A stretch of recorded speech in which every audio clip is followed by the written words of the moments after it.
Hey, I'm Alex Radcliffe from Board Game Co, and today I'm doing a rapid-fire review of Transgalactica from Devere Games. Rapid-fire reviews are a format on this channel where I attempt to tell you how to play a game, very loosely of course, as well as my thoughts and opinions, all in 10 minutes or less. Sometimes I make it, and sometimes I don't. But today, Transgalactica is a 2 to 5 player game that's going to play in roughly 2-ish hours, and it plays out across 4 rounds while players try to manage their own personal tableaus, all while trying to gather points as they go. Also, it's a worker placement game with a follower action. That's the basic idea, worker placement game. But there's a lot more to it, as you can see on this board. There's a lot more to it. But before we get too much into any individual thing, I'd say that let's try to focus where the points come from. Points are going to come from a lot of different areas. They're going to come from the public goals up here, if players earn them, and there are limitations. We're going to slide them up to different spots on the board and get points as well as in-game benefits for getting public goals. Players also have private goals where they can score those points multiplied by the number of times they did that thing. You're going to get 2 of these at the beginning of the game and choose 1 to accomplish at the end of the game.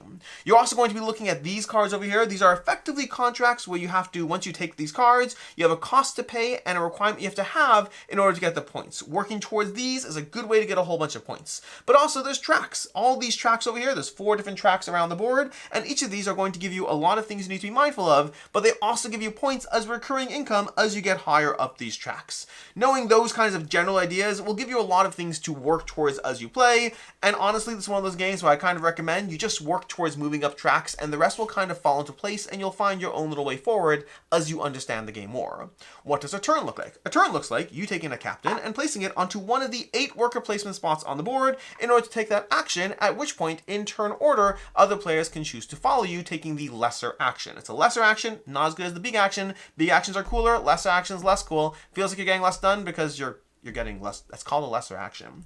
You take your worker, your captain, you place it down to a spot, and you take the benefits of that spot. Then a player can follow with their worker over here. They're not really worker, they're crew, placing it into a spot and taking the lesser action of that spot. Multiple players can follow those actions, and yes, you can follow with a captain, although honestly, I don't know if I've ever seen that happen. It's theoretically possible. I don't think I've ever seen it happen, but you're allowed to follow with a captain if you wanted to. The reason you might want to is because once the action is taken, you can't take that action again. So if you want to take the big action over here, you have to basically either go here with the captain or follow with here. Yes, there are exceptions, we'll get to those soon, but that means that sometimes you might actually follow taking a lesser action because the lesser action is better than the alternative better actions.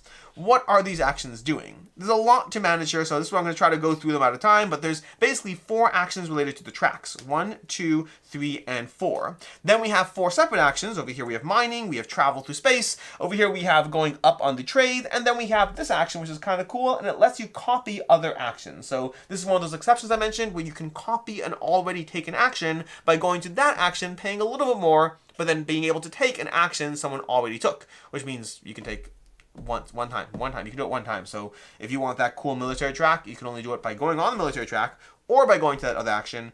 Technically, there's still exceptions. There's cars, there's all kinds of powers and stuff in this game. Anyways, that's the basic idea. So what are the tracks going to do for you? Well, we have the military track. That's going to be helpful for a few different things, but ultimately it's going to be helpful for taking out pirates in the galaxy, as well as giving you points at the end of each round based on relative strength between the players. Pirates are going to stop you from placing your colonies onto planets. Speaking of which, we have the colony track action that's going to let you move your ship through space, paying energy costs as needed, and then placing your colonies down onto planets to get the various benefits of those planets, of which there are different types of benefits, from actions to recurring benefits to mining, whole bunch of stuff. We're not going to get into it. Over here on this track's going to let you get resources based on having colonies on different planets. You'll be able to get resources the higher up you go on this track. Over here we have this track. This track is going to help you move up on your politics on your personal player board, which is this little fun thing over here. You have a personal player board. You'll be able to move your politics marker up, which is very helpful for getting bonuses, but also it's going to let you get these cards off to the side. You're going to be able to get these cards, which again, I mentioned already, have a cost, a necessity, and then the points and sometimes benefits you'll get from that tracks. Over here on this track, these are the technology tracks. Easily my favorite part of the game, in the sense that there's a whole bunch of different technology cards, and as you move up this track, you have the opportunity to place markers onto various cards in order to show that you have access to that technology. There's 3 level 1s, 3 level 2s, and 3 level 3s. They get cooler and better as you go up the track, and my favorite part is there's 30 different technology cards in the game. You only use 3 from each level, so you only have 9 out of 30 possible cards in any game break the rules in cool ways. Then we have over here on this spot over here, this lets you move up the trade track, which you kind of talked about already. That's going to be getting a way of getting recurring benefits as you go through the game. That's basically a very high level overview of what's going on here. You are placing your workers out into different spots. The better action often gives you a little bit more for it. So to give you one example, for example, on the technology track, the main action lets you move up twice or move up and claim a technology. The lesser action lets you move up one or claim a technology. And you have to be higher up the track to get access to better technologies. So being able to move up faster is incredibly key. Oh, we didn't talk about the mining action. The mining action lets you take a mining tile and then activate all your mining tiles, although you are limited to where you move this marker, which is one of the reasons you want to go here to move this marker further down so you can activate more spots as you go through that. Again, very, very high level overview, whole bunch of other things to touch upon. We will touch upon some of those other things as I go through my actual thoughts and opinions, which means it's time for my thoughts and opinions. The first question we ask in a rapid fire review is, am I keeping it? And the answer is no, not on this one. Why or why not? Well, I'm not keeping it because ultimately, while there are a lot of good things to say about Transgalactica, and I will say all those things soon, I'll start with the fact that for me, the game felt entirely too tight the entire way through. I frequently felt like I was struggling to get anything done as far as, oh, hey, look, here's a card I want to do. Well, that's going to take half of my effort for the entire turn, and there's only 4 turns in the game, so 1/8 of the game is going to be devoted to cashing in a single of these cards. And the math may not actually work out to 1/8 of the game, but it certainly felt like it. It felt like I was working really hard to get every small little inch I could in the game in a way that the game, while providing a tactical strategic depth, just felt way too constricting for me personally. I just don't like that constricting feeling. I like games that make me feel like I'm able to do all kinds of cool things, not where I'm just really struggling to basically do anything in the game. And I did often feel like I was struggling, despite the fact that you do get a lot of things done. I felt like I was struggling the entire time in a way that is not the kind of gaming experience I personally look for in games.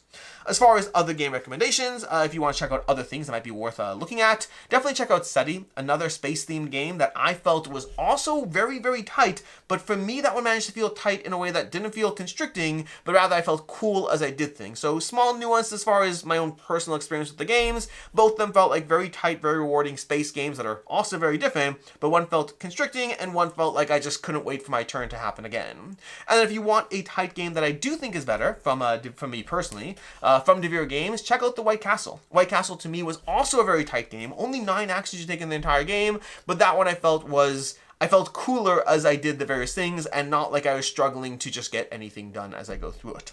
As far as counter opinion, there's a lot of counter opinion here because counter opinion is like, why might it be for you? Even though for me, it just feels too tight. And ultimately, I think the variety here, as well as how well everything works together, is something worth talking about.